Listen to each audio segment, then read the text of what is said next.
Assalamualaikum warahmatullahi wabarakatuh. Hari ini kita akan mempelajari mata pelajaran biologi di kelas 11 MIPA, bab 1 materi sel. Nah, sebelum kita masuk ke materi, kita harus tahu dulu apa tujuan kita mempelajari materi sel ini. Yang pertama, kita akan mengetahui sejarah dan teori sel, kemudian kita akan mengetahui tipe-tipe sel dan struktur dan fungsi sel. Nah, kita akan masuk ke PowerPoint bagian 1 materi sel. Nah, sebelum masuk ke sejarah penemuan sel, ada yang tahu apa itu sel? Jadi sel itu adalah suatu unit struktural terkecil dalam kehidupan. Jadi semua kehidupan itu berasal dari satu sel.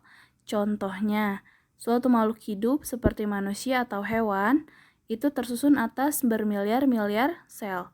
Nah, jadi sel itu bagaimana asal mulanya? Jadi yang pertama yang melihat struktur sel adalah di sini ada Robert Hooke.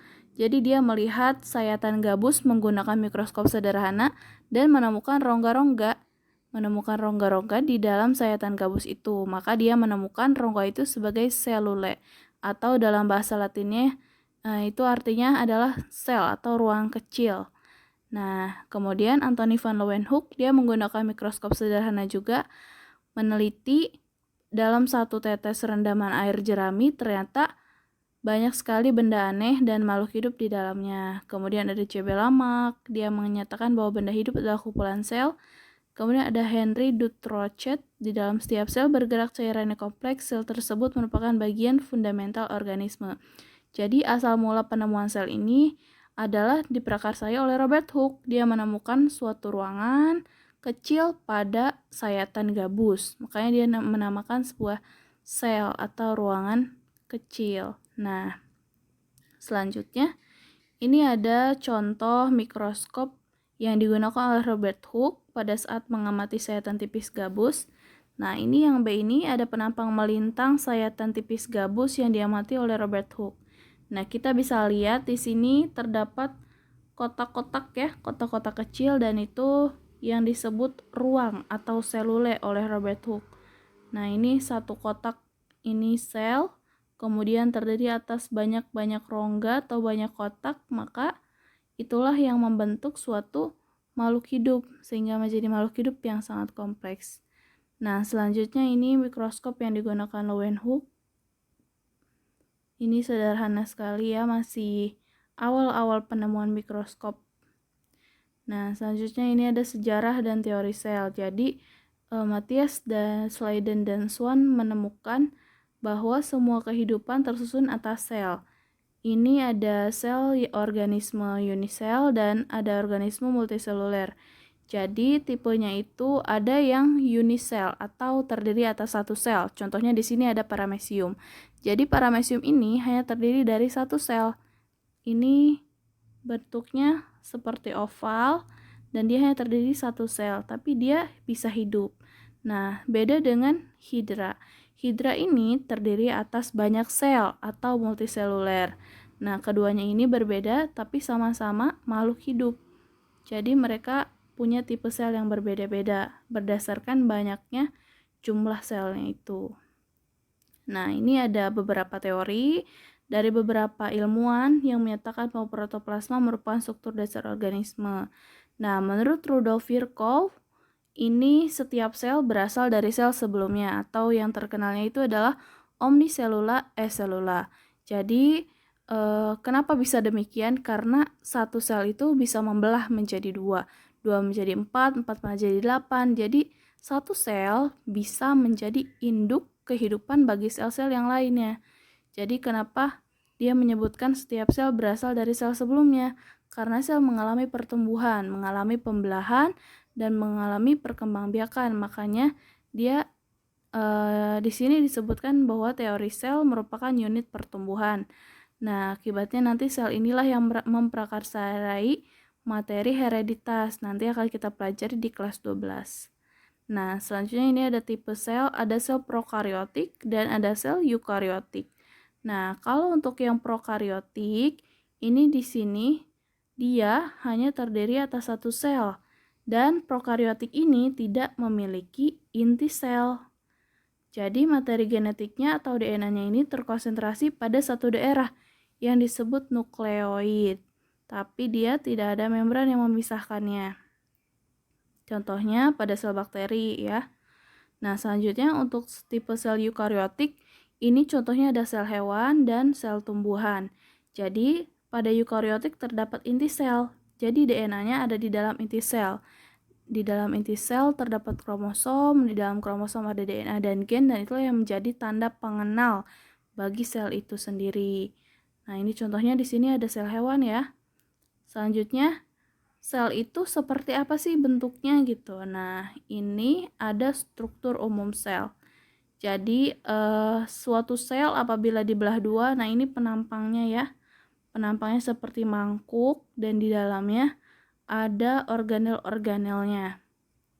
Jadi, sel ini mempunyai 3 bagian pokok. Ada membran sel, ada sitoplasma atau cairan sel, dan ada organel-organel.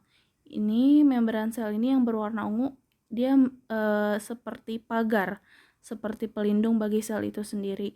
Nah, sitoplasma itu adalah cairan sel, sito itu sel, dan plasma adalah cairan.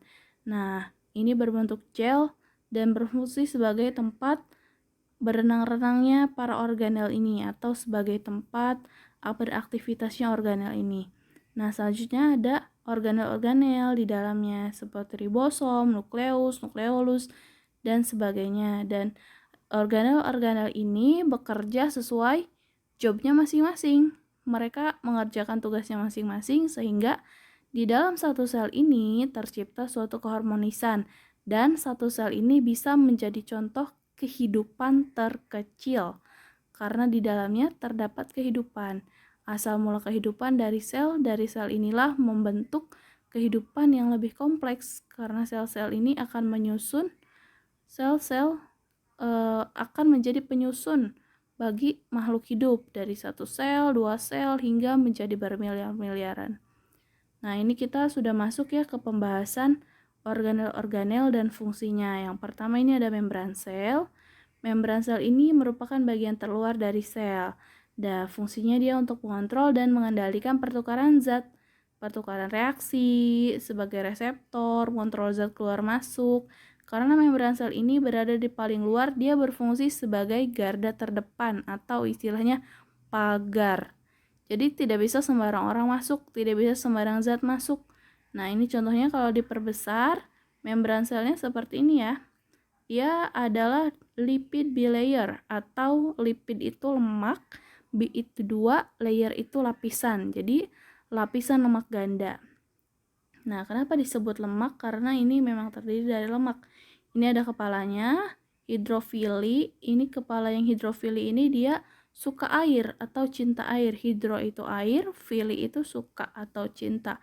Makanya dia kepalanya ada di luar. Yang di atas ini langsung menuju ke lingkungan luar sel, yang di bawah menuju lingkungan dalam sel. Sedangkan ekornya hidrofobik, bersifat hidrofobik, dia tidak suka air. Hidro itu air, fobik itu atau fobia takut. Jadi dia berada di dalam. Nah, ini satu lapis, jadi 2 lapis, akhirnya disebut sebagai bilayer. Nah, ini fungsinya sebagai pagar ya, pelindung bagi sel. Ini ada ada kontimen-kontimen lainnya yang tertempel. Ini ada contohnya ada protein integral yang dia menembus lapisan bilayer ini. Terus ada protein periferal, dia ada di tepi, makanya disebutnya peri. Peri itu tepi, periferal. Ini ada karbohidrat yang menempel pada protein, makanya disebut glikoprotein. Ini ada glikolipid, adalah karbohidrat yang menempel pada lipid. Nah, ini adalah membran sel. Nah, selanjutnya ada sitoplasma. Tugasnya apa? Tadi sitoplasma itu dia bahan yang menyerupai gel terletak di dalam membran sel. Nah, dia ada sitosol. Jadi ini tempat organel-organel berada untuk melaksanakan tugasnya, dan selain itu sitoplasma juga berfungsi menjaga atau mempertahankan bentuk sel karena dia ada sitoskeleton. Sitoskeleton ini berfungsi untuk menjaga bentuk sel. Kalau misalnya bentuknya bulat, maka dia akan menjaga bentuknya agar tetap bulat. Nah, selanjutnya ada nukleus. Nukleus ini kita ibaratkan adalah otaknya sel. Otaknya sel, dia adalah organel yang mengendalikan seluruh kegiatan sel. Nukleus mengandung informasi genetik berupa DNA. Jadi di dalam nukleus ada DNA yang terdapat di dalam kromosom. Nah, ini contohnya nih. Nukleus yang diperbesar, yang berwarna ungu ini. Nukleus ini dia adalah otaknya sel dan di dalamnya terdapat kromosom-kromosom. Nah, di dalam kromosom itu ada DNA atau tanda pengenal bagi sel itu sendiri. Nah, selanjutnya ada ribosom.